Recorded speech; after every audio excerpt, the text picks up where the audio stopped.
Yesterday courier private limited. Domestic international cargo உங்கள் இல்லம் தேடி வந்து கொரியர் புக்கிங் டெலிவரி செய்து தரப்படும். இந்த வக்ஃபு திருத்த சட்டம் உள்ளிட்ட அனைத்து கொடுமைகளுக்கும் காரணமாக இருக்கின்ற வெறி ஆரியத்தை வீழ்த்தும் வல்லமை பெரியாரியத்துக்கு தான் உண்டு என்று தன் பேச்சிலும் எழுத்திலும் பிரதிபலிக்கும் அன்பு சகோதரி. அவரை பற்றி வேறெந்த அறிமுகங்களும் வேண்டாம். அருள்மொழி வந்தால் போதும், இருள் மொழிகள் அடங்கிவிடும். அவர் வரவேற்கின்றார்.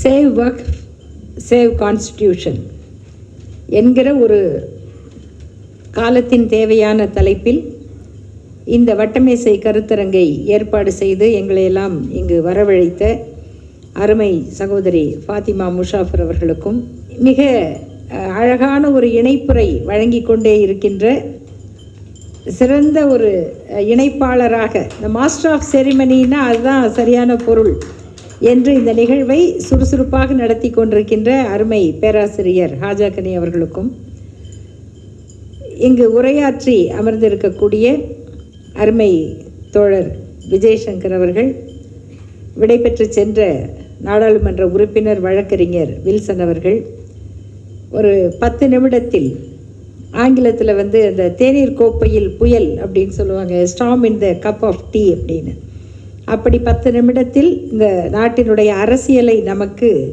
எடுத்து சொல்லிய மேனாள் மாவட்ட இந்திய ஆட்சிப்பணித்துறையின் அதிகாரி.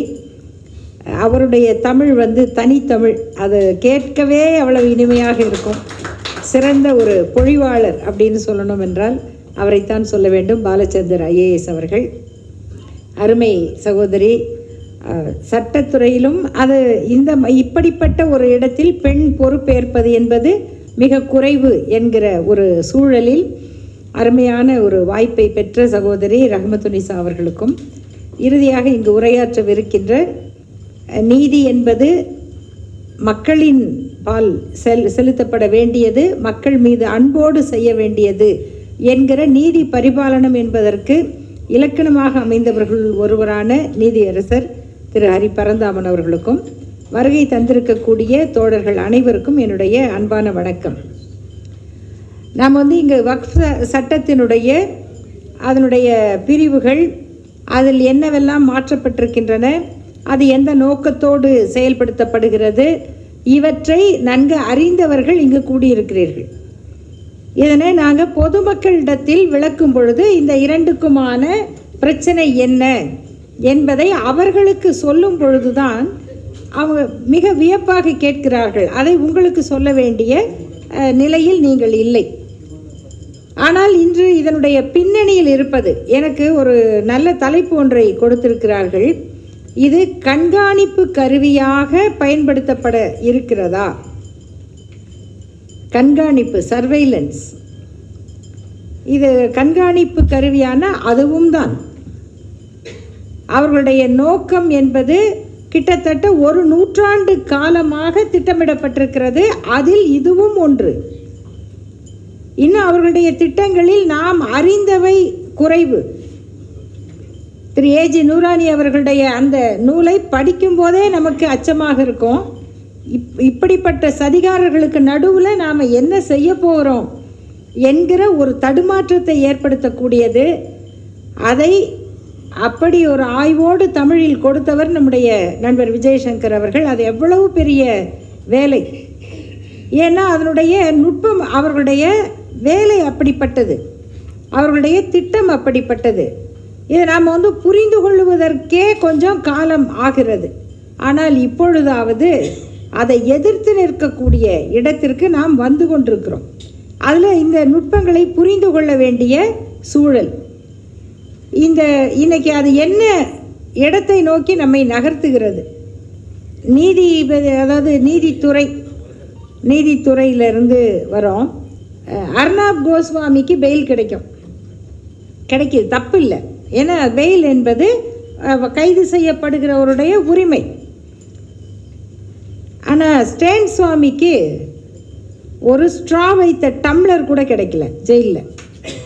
உச்ச நீதிமன்றத்தில் ஒருவர் எதுக்காக வழக்கு போடணும், எதுக்காக வேணால் போடலாம், மனித உரிமையில் எதை வேணால் கேட்கலாம். ஆனால் எனக்கு வயது 80 தாண்டி விட்டது, எனக்கு நடுக்க நோய் இருக்குது, என்னால் இந்த டம்ளரை பிடிச்சி குடிக்க முடியல, இதுக்காக எனக்கு ஒரு ஸ்ட்ரா வைத்த டம்ளர் கொடுங்க அப்படிங்கிறதுக்கு ஒருவர் நீதிமன்றத்தில் போய் விண்ணப்பித்து கடைசியாக அது வழங்கப்பட்டதால் நமக்கு தெரியாது. 84 வயதில் அவர் இறக்கும் வரை சிறையில் இருக்க வேண்டிய நிலை ஸ்டான் சுவாமிக்கு உண்டு, ஆனால் கோஸ்வாமிகளுக்கு கிடையாது. இது ஒரு பக்கம். இன்னொரு பார்வையில் பார்த்தா இந்த நாட்டினுடைய வலிமை வாய்ந்த ஒரு அரசியல்வாதி, வலிமை வாய்ந்த அப்படின்னா யாரும் இப்போ வந்து பாசிட்டிவ் டோனில் அதை சொல்கிறதில்ல இல்லையா, வேணாங்க. அவர் வந்து அவர் வலிமையானவருங்க. இப்போ கலைஞரை சொல்கிறோம், அவர்கிட்ட நீங்கள் இந்த திட்டமெல்லாம் வேலைக்கு ஆகாதுங்க அப்படின்னு அவர்களுடைய அறிவு, அவர்கள் செயலாற்றல், இதை வச்சு நம்ம சொல்கிறோம். ஆனால் அமித்ஷாவை அப்படி சொல்கிறதில்ல. அவரும் பயங்கரமானவர் தான். எப்படி பயங்கரமானவருங்கிறது நீதிமன்ற வழக்குகளில் கோப்புகளில் இருக்குது. எவ்வளவு பயங்கரம் என்றால், அவருக்கு சம்மன் கொடுத்த ஒரு நீதிபதி எப்படி இறந்தார்னே தெரியல. அவங்க வழக்கு விசாரிக்கிற நீதிபதி நிஜமாவே ஹார்ட் அட்டாக் வந்து செத்தா கூட மக்களுக்கு சந்தேகம் வருது. ஏன்னா இவர் அந்த வழக்கு விசாரிக்கிற நீதிபதியாச்சே, இவருக்கு ஏன் ஹார்ட் அட்டாக் வந்துச்சு, இதயம் இருக்கிற எல்லாருக்கும் வருங்க அப்படின்னாலும் இல்லை, இந்த வழக்கை விசாரிக்கும் போது வந்தால் அதுக்கு வேற காரணம் இருக்கலாம் என்று அச்சப்படுகிற சூழல் இன்னைக்கு நீதித்துறையில் இருப்பவர்களுக்கே வருது. அதையும் தாண்டி நீதிமன்றத்தில் நடக்கக்கூடிய பாரபட்சங்கள்ங்கிறது இன்றைக்கு மறைமுகமாக இல்லை, மிக வெளிப்படையாக நடக்குது. சென்ற ஆண்டு மே மாதத்தில் இதே போல் விடுமுறை நீதிமன்றம் நடக்குது. அந்த விடுமுறை நீதிமன்றத்தில் ஒரு வழக்கு வந்து அவசரமாக ஸ்டே கேட்குறாங்க. என்ன அது வழக்குன்னா, டிசம்பர் மாதம் வந்த ஒரு ஜிஓவுக்கு மே மாதம் ஸ்டே கேட்குற வழக்கு அவசர வழக்கு. இதை எப்படி நீதிமன்றம் எடுக்குது, எப்படி நம்பர் கொடுத்தாங்க, நாங்களாம் போய் அதை கொடுத்தா நம்பர் ஆக்க மாட்டேங்கிறாங்களே, இதில் எமர்ஜென்சி இல்லைன்னு சொல்கிறாங்களே அப்படின்னா, அது ஒரு குறிப்பிட்ட நீதிபதி உட்கார்ந்தா இப்படியே வருது வழக்கு. அது விடுமுறைக்கும் நீதிக்கும் என்ன சம்பந்தம் நமக்கு தெரியாது. அந்த நேரத்தில் எப்படி இந்த வழக்குக்கெல்லாம் அவசரம் கிடைக்குது, இதெல்லாம் இன்னைக்கு. அப்போ நீதித்துறை என்பது ஒரு சாராருடைய கருவியாக மாற்றப்படுகிறது. அப்போது ஃபாசிசம்ங்கிறது என்ன அப்படின்னா, நானே ஆட்சியாளர், நானே அரசு அதிகாரி, நானே நீதிபதி, முடிஞ்சு போச்சு. லெஜிஸ்லேஷன், எக்ஸிக்யூட்டிவ், ஜுடிஷியரி, இது 3 தானே தூணு. அப்புறம் 4வதாக நம்மளா ஒரு தூணை நட்டோம், பத்திரிக்கை அப்படின்னு. அப்போ அது பத்திரிக்கை மட்டும்தான், ஊடகம்னு பேர் கிடையாது. இப்போ தான் எல்லாம் ஊடகம், இத்தனை மீடியா அப்படிங்கிற பேர் வந்திருக்கு. அப்போ அந்த 4வது தூணான ஊடகம் இப்போ 4மே வந்து ஃபாசிஸ்டுகள் கையில் இருக்குது. அவர்களுடைய ஒரு ஆயுதமாக அவங்க ஒவ்வொன்றாக சட்டமன்றத்தில், நாடாளுமன்றத்தில் நிறைவேற்றி நீதித்துறை மூலமாக அதற்கு அங்கீகாரம் பெற்று ஆட்சித்துறை மூலமாக அதை செயல்படுத்துகிறார்கள். இப்படிப்பட்ட இடத்துல இந்த வக்ஃபு சட்டம் இன்றைக்கு வந்து ஆட்சியாளர்கள் கையில் கொடுக்கப்பட்டிருக்கு. ஒரு நண்பர் கூட கேட்டார்கள், இப்போ வந்து அதை தமிழ்நாடு அரசு நடைமுறைப்படுத்துதே. தமிழ்நாடு அரசு மட்டுமல்ல, எந்த அரசாக இருந்தாலும் சட்டம் வந்துட்டால் அதை நடைமுறைப்படுத்த தான் செய்வாங்க. நம்முடைய இப்போ தமிழ்நாடு அரசு இதை நடைமுறைப்படுத்தலை அப்படின்னா ஒரு பப்ளிக் இன்ட்ரெஸ்ட் லிட்டிகேஷன் வரும். எங்கே வரும்? திருநெல்வேலியில் இருக்கிற தர்காவை பற்றி மெட்ராஸ் ஹைகோர்ட்டில் வரும். அது எப்படி வரும்னா அது வேறு மாதிரி வரும். இல்லை இங்கிலன்னா திருவள்ளூரில் இருக்கிற ஒரு இடத்த பற்றி, வக்ஃப் ப்ராப்பர்ட்டி பற்றி மதுரை ஹைகோர்ட்டில் கூட போட முடியும். போட்டவுடனே கோர்ட்டு கூப்பிட்டு கேட்கும், இது ஆக்ட் வந்துருச்சு, நீங்கள் ஏன் இன்னும் நடைமுறைப்படுத்தலை? நீங்கள் நடைமுறைப்படுத்தலைன்னா கண்டெம்ப்ட். நாங்கள் இப்போ சொல்கிறோம், 6 வாரம் உங்களுக்கு டைம். எந்தெந்த அதிகாரி நடைமுறைப்படுத்தலையோ எல்லாம் கோர்ட்டுக்கு வந்து நில்லுங்க. இதுதான் வந்து சட்டம் செயல்படுகிற சூழல் இன்றைக்கு. அப்போது இதில் தனிப்பட்ட முறையில் அரசுகளும் தனிப்பட்ட அதிகாரிகளும் மட்டும் செயல்படுத்திவிட முடியாது, அதற்கு எதிராகவும் சென்றுவிட முடியாது என்பது அதற்குள்ள நிலை. இப்போ நம்முடைய ஐயா பாலச்சந்தர் அவர்கள் சொன்னார், ஒரு கலெக்டராக இருந்து எப்படி அதை செயல்படுத்தினேன்னு. இன்றைக்கு இப்படி சொல்லுகிறவர்கள் எத்தனை பேருங்கிறது ஒன்று, அப்படி இருப்பவர்களால் இன்னைக்கு வெளிப்படையாக சொல்ல முடியுமா, அவர்களால் செயல்பட முடியுமா? இது இப்படி துறைகள் சார்ந்து நிர்வாகத்தில் இருந்து பொதுமக்கள் வரைக்கும் அது எப்படி போகுது, என்ன மாதிரி கருத்து வருது? ரொம்ப அன்பானவர்கள், இந்த கருத்தெல்லாம் இல்லாத ஒரு சகோதரி, அவங்களோட நான் பேசிக்கிட்டு இருக்கேன். அப்போ ஒரு இஸ்லாமிய குடும்பம் கடந்து போகுது. அதில் பெரியவங்கள்லேருந்து சின்னவங்க வரைக்கும் அந்த மத அடையாளத்தோடு தான் இருக்காங்க. குறிப்பாக பெண்கள் சிறுமிகள் வரைக்கும் அவங்க இந்த புர்கா போட்டிருக்காங்க, ஹிஜாப் போட்டிருக்காங்க. அப்போ அந்த சின்ன பிள்ளைய பார்க்கும்போது எனக்கும் அது சம்மதம் இல்லை தான். நான் அதை எப்போ ஆதரிக்கிற ஆளும் கிடையாது. அது ஏன்னு கேள்வி எனக்கு எப்பொழுதும் உண்டு. அது எப்படி அணிகிறவர் உரிமை, அணிவிக்கிறவர் உரிமை மாதிரி கேள்வி கேட்குறவர் உரிமை அது. ஏன்னா என்னுடைய நினைவில் இருக்கிறது, நான் சின்ன வயசில் பார்த்த எங்கள் பக்கத்து வீட்டிலலாம் இருந்த சகோதரிகள், அவங்க ஒரு வெள்ளை குரோசா துப்பட்டி அது ரொம்ப அழகாக போட்டுக்கிட்டு ரொம்ப இயல்பாக வருவாங்க. அப்போ ஏன் அவங்களும் அதே அடையாளம் தானே, அவங்களும் அதுதானே போட்டிருந்தாங்க, ஏன் இப்படி நம்ம முகத்தை மறைச்சி போடணுங்கிறது நான் என் சகோதரிகளை பார்த்து வைக்கிற கேள்வி. நான் என் சகோதரிகளை பார்த்து வைக்கிற கேள்வி. அவங்க ஒரு மாநாடு நடத்தினாங்க ராஜாஜி அரங்கத்தில், மகளிர் மாநாடு, சகோதரி ஃபாத்திமா முஷாஃபர் அவர்கள்.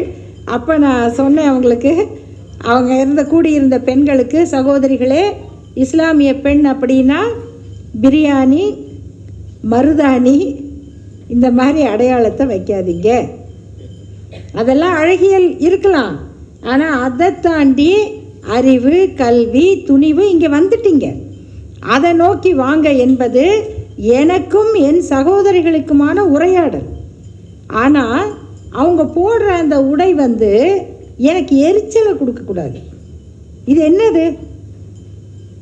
அப்போ அந்த சகோதரி என்கிட்ட கேட்குறாங்க, இந்த நடந்து போகிற குடும்பத்தை பார்த்து, இவங்களும் ரொம்ப தான் அட்டகாசம் பண்ணுறாங்கன்னாங்க. எனக்கு அது அதிர்ச்சியாக இருந்தது. நான் சொன்னேன், என்ன அட்டகாசம் பண்ணுறாங்களா? ஏன்னாப்பா அவங்க பாட்டுக்கு பீச்சில் போகிறாங்க, மகிழ்ச்சியாக இருக்கிறாங்க குடும்பத்தோட. பார்த்தா எல்லாம் இந்த பசங்க தான் வெயிட்டெல்லாம் தூக்கிட்டு போகிறாங்க, இந்த பொண்ணுங்கள்லாம் ஜாலியாக தான் போகுது, நல்லா தானே இருக்குது பார்க்க, என்ன பிரச்சனை? இல்லை இந்த பிள்ளைங்களுக்கெல்லாம் இதை போடாட்டி என்ன, போடாட்டி என்ன, போட்டா என்னங்கிறது கேள்வி, விவாதம். அது எப்படி அட்டகாசமாகும்? இவங்க அட்டகாசம் பண்ணுறாங்கன்ற கமெண்ட் ஏன் அவங்க மனசுலேருந்து வந்தது அப்படின்னு கேட்கும்போது அப்புறம் பொறுமையாக அவங்ககிட்ட கேட்டேன். அது சரி, நமக்கு தெரிஞ்ச அந்த பெண்கள் டீச்சருங்க சில பேர், இந்த டீச்சர்லாம் இப்போ பார்க்குறியா, நடுவில் ஒரு பொட்டு, மேலே ஒன்று, நெத்தியில் ஒன்று, கையில் ஒரு 4 கலர் கயிறு, அவங்கள பார்த்து சொல்லுவோமா இந்த என்ன அட்டகாசம் பண்ணுறாங்க? இதெல்லாம் அதிகமாக பண்ணுறாங்க சொல்லுவோம். இதெல்லாம் எதுக்குங்க? அவங்களையும் கேட்போம். ஆனால் அது பார்த்த உடனே ஒரு குழுவாக, ஒரு அமைப்பாக, ஒரு சமூகமாக அவங்க மேலே ஒரு கருத்தாக்கமாக, வெறுப்பாக வெளிப்படாது. ஆனால் இது எப்படி வெளிப்படுதுன்னா, இப்படியா ஒவ்வொன்றா அது செய்கிற பிரச்சாரம். அதாவதுங்க, நம்ம கந்தசாமியோட தாத்தாவோட நிலமா, அந்த நிலத்தை இவங்க வக்ஃபுன்னு சொல்லிட்டாங்களாம். கந்தசாமி யார் தெரியாது, கந்தசாமியோட தாத்தா யார் தெரியாது.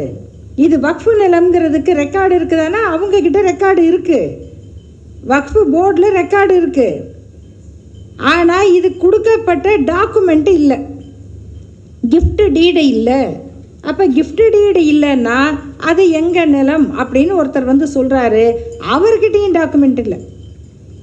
ஆனால் இப்போ இந்த 2 பேருக்கும் இடையில் எழக்கூடிய பிரச்சனையை கலெக்டர் தீர்ப்பார் அப்படின்னு சொன்னால் இது கந்தசாமி நிலம்ங்கிற வெறும் வாய்மொழி பிரச்சாரமே 200 ஆண்டுகளாக இருக்கிற ஒரு ரெக்கார்டை தகர்க்கிறதுக்கு போதுமானதாக இருக்குது. அப்புறம் இதுக்குள்ளே வரக்கூடிய இஸ்லாமியர் அல்லாதவர்கள் எப்படி நடந்துக்குவாங்க, அவங்க எதுக்கு வராங்க, இதெல்லாம் நீங்கள் இப்போ கேள்வியே கேட்க முடியாது. ஏன்னா இப்போ ஒவ்வொரு கட்சிக்குமே ஒரு ஆள் அனுப்புகிறாங்க இல்லைங்களா? ஒரு கட்சி புதுசாக வருது, அந்த கட்சியை உருவாக்குற ஒரு வீட்டுக்கு இன்கம் டேக்ஸ் ஆஃபீஸர் ரெய்டுக்கு போகிறாரு. கட்சி ஆரம்பித்த உடனே அவர் அந்த கட்சியில் சேர்றாரு, பிரச்சார செயலாளர் ஆயிடுறாரு, இல்லை பொதுச் செயலாளராக கூட ஆவார்.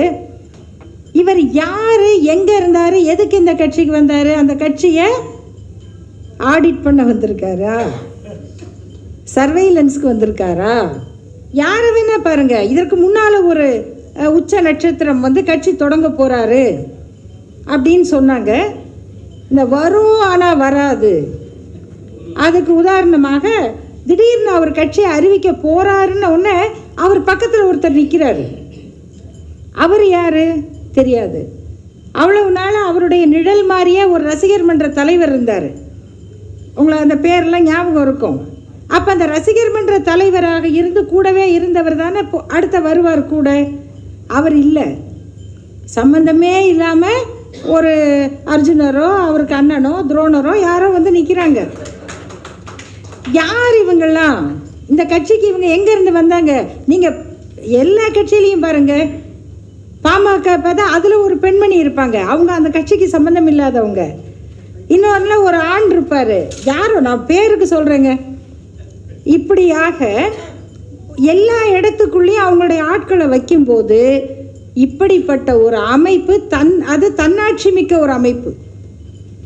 அந்த அமைப்புக்குள்ளே இஸ்லாமியர் அல்லாதவர்களை அதிகமாக கொண்டு வைக்கிறது அப்படிங்கிறது சர்வைலன்ஸ் அல்ல, நேரடி ஆதிக்கத்தில் கையில் எடுக்கிறது.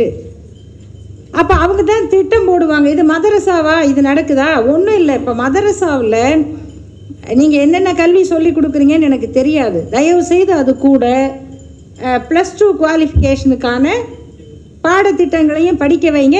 ஐஐடியில் அட்மிஷன் உண்டு உங்களுக்கு. ஏன்னா இப்போ குருகுல கல்விக்கு இருக்குல்ல, குருகுலத்தில் படிச்சுட்டு வந்தவர் ஐஐடியில் சேரலான்னா மதரசாவில் படித்தவர் ஐஐடியில் சேரலாமா கூடாது? அப்போ அங்கே என்ன ஜென்ரல் பாடம் சப்ஜெக்ட் என்ன இருக்கோ அந்த சப்ஜெக்டில் 2 வைங்க, நீங்களும் பாஸ் பண்ண வைங்க. நாங்களும் குருகுலம் தாங்க, ஐஐடியில் இடம் கொடுங்க கேட்கலாம்ல. இது இவ்வளவும் நாமும் கொஞ்சம் யோசித்து எதிரி மாதிரி கொஞ்சமாவது சிந்திச்சு தானே ஆகணும் நம்ம. இது வேற, நமக்கெல்லாம் பெருமை இருக்குது. நாங்கள்லாம் கர்ணன் மாதிரிங்க, மண்டையை முட்டிக்கிட்டு சாவுமே தவிர கண்ணன் மாதிரி சதி பண்ண மாட்டோம் இல்லையா? ஆனால் இது கண்ணன்கள் வெற்றி பெற வரலாறு தானே நாடு. அப்போ அந்த சதியவாவது நம்ம புரிஞ்சுக்கணும்ல, அந்த இடத்துக்கு நகர வேண்டிய இடத்துல இருக்கிறோம். இப்படியான கருத்தாக்கங்கள் மூலமாக, வெளிப்படையான விவாதங்கள் மூலமாக மக்களிடம் பரப்பப்படுகிற அந்த வெறுப்பு பிரச்சாரத்தை நாம் எதிர்கொள்கிறது, முறியடிக்கிறது, நல்ல இணக்கமான சூழலை உண்டாக்குறது. இதுதான் நம்முடைய வெற்றிக்கான ஒரு திட்டமிடலாக இருக்கணும்.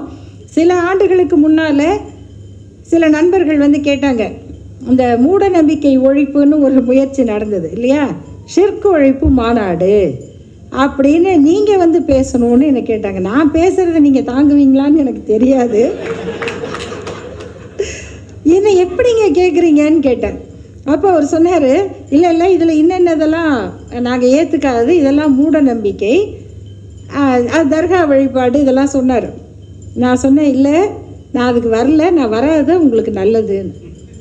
அப்போ அவர் கேட்டார், ஏன் அப்படின்னு. நான் சொன்னேன், நான் அதை ஆதரிக்கிறேன்னு. என்ன எப்படி சொல்கிறீங்க? ஆமாங்க, அந்த வழிபாடு தான் மற்ற மக்களோட உங்களை இணைக்குது. நாகூர் தர்காவுக்கு வரக்கூடிய இந்துக்கள், வேளாங்கண்ணிக்கு வரக்கூடிய இந்துக்கள், இவர்களோடு இணைந்து வாழக்கூடிய அந்த அன்பையும் நட்பையும் உருவாக்குறது இந்த பழக்கங்கள் தான். நீங்கள் அதை ஒழிச்சிங்கன்னா தனியாக போயிடுவீங்க. இதெல்லாம் மக்களோட இணையக்கூடியவை. இதை வந்து நீங்கள் மிலிட்டன்ட் பார்வையில் பார்க்கக்கூடாது அப்படின்னு அன்னைக்கு சொன்னேன். ஒரு வழியாக அது எப்படியோ போயிடுச்சு, அது அதிகமாக திருப்பி பரவலை அந்த மாதிரியான கருத்து. ஏன்னா நீங்கள் மக்களோடு பழகிறதுக்கு மக்களுடைய பழக்கங்கள்லேருந்து விடுபடக்கூடாது அப்படிங்கிறது. இதெல்லாம் வந்து இந்த இவர்களுடைய இந்த கழுகு தாக்குதலில் இருந்து நாம் வந்து நம்மை தற்காத்து கொள்ளுவதற்கான ஜனநாயக வழிமுறைகள். நாம் வந்து இப்போ யார்கிட்ட இருந்து யாரை காப்பாற்றுறோம், இந்த தீவிரவாதிகளிடம் இருந்து இந்தியாவை காப்பாற்றுறோம், இந்த பயங்கரவாதிகளிடம் இருந்து இந்தியாவை காப்பாற்றுகிறோம். ஆக நாம் வந்து இந்துக்கள்கிட்ட இருந்து இஸ்லாமியர்களை, இஸ்லாமியர்களிடமிருந்து இந்துக்களை, அப்படி அல்ல, இந்த பயங்கரவாதிகளிடம் இருந்து இந்துவாக, இஸ்லாமியராக, கிறிஸ்தவராக வாழக்கூடிய இந்தியர்களை காப்பாற்றுகிற பொறுப்பு, அதற்கு அடையாளமாக இருக்கிற இந்திய அரசியல் சாசனத்தை காப்பாற்றுகிற பொறுப்பு நமக்கு இருக்கிறது. அந்த கடமையை மிக திறமையாக செவ்வனே செய்வதன் அடையாளமாக இந்த நிகழ்ச்சி நடக்கிறது. இதற்கு முன்னால் இங்கே வந்திருக்கக்கூடிய பேராசிரியர் லியாக்கத் அலி கலிமுல்லா அவர்கள், அவர் தானே பார்த்துட்டேன் உங்களை, புதுவையில் கோட்டக்குப்பத்தில் பொதுமக்கள் மத்தியில் இந்த கருத்தரங்கத்தை நடத்தினார். பொதுமக்கள் மத்தியில் அவ்வளவு சிறப்பாக அது நடந்தது. அப்படியாக இது பல இடங்களில் பரவ வேண்டும் என்று என்னுடைய வாழ்த்துக்களை கூறி முடிக்கிறேன். நன்றி, வணக்கம். என்றும் உங்களுடன் மை இந்தியா. முக்கிய செய்திகளை உடனுக்குடன் தெரிந்து கொள்ள சப்ஸ்கிரைப் பண்ணுங்க, பெல் பட்டனை பிரஸ் பண்ணுங்க. என்றும் உங்களுடன் my India. Yesterday courier private limited. Domestic international cargo உங்கள் இல்லம் தேடி வந்து கொரியர் புக்கிங் டெலிவரி செய்து தரப்படும்.